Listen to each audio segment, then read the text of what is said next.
السلام عليكم ومرحبا بكم في قناة أجواء في المطبخ. جبت لكم واحدة الوصفة بنينة تهبل. بلا ما نطول عليكم، إليكم مقادير الوصفة. علبة تاع فريزة مغسولة ومقطعة مربعات صغار، حبة قارص معصورة، 3 ملاعق كبار سكر.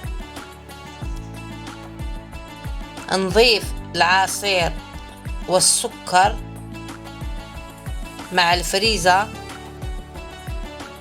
ونخلطهم مليح.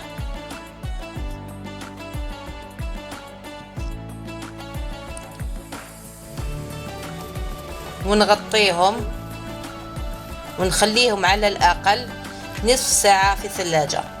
نوجدوا الآن الطبقة الأولى: كاس سكر كريستاليزي، الكاس تاع 220، 5 كيسان ونصف تاع حليب، 2 مغارف كبار معمرين مليح تاع نشا، 2 مغارف كبار معمرين مليح من الفرينة، 1 صفار تاع البيض. نروحوا لطريقة التحضير: 5 كيسان ونصف من الحليب نفرخهم في كسرونة،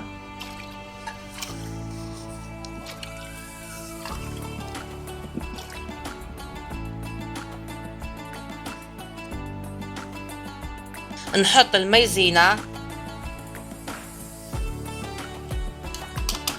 ونخلط.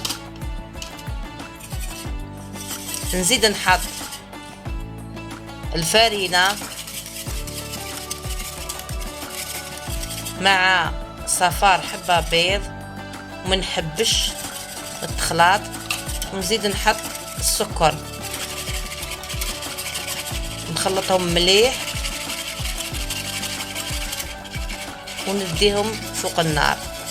تكون النار متوسطة ونبدأ نخلط، منحبش كامل حتى تثقال. كي تثقال نزيد نحط نصف ملعقة كبيرة من الزبدة ونخلطها مليح. نحط هذه التحلية في كيسان،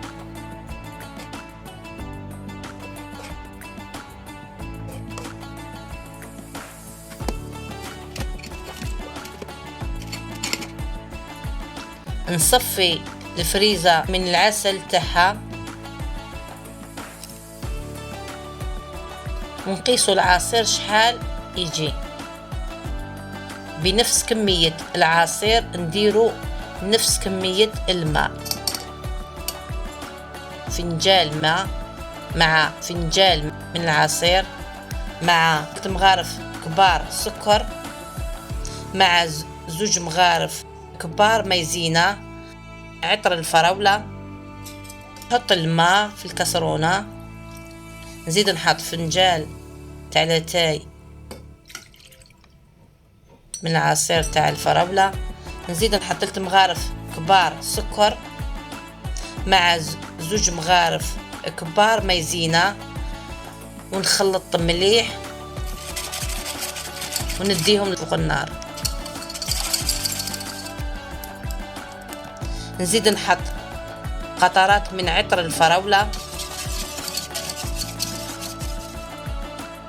كي تثقال نخلطهم مع الفريزة،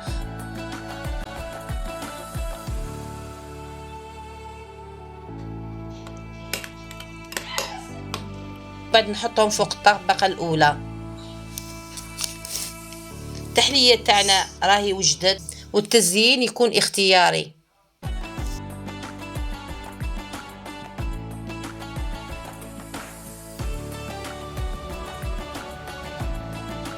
وصلنا الى نهاية الفيديو. التحلية تاعنا وجدت بنينة بالبزاف، نتمنى تجربوها. واذا عجبتكم ما تنسوش ديروا جيم ولايك للفيديو واشتركوا في القناة لمزيد من الوصفات. سلام.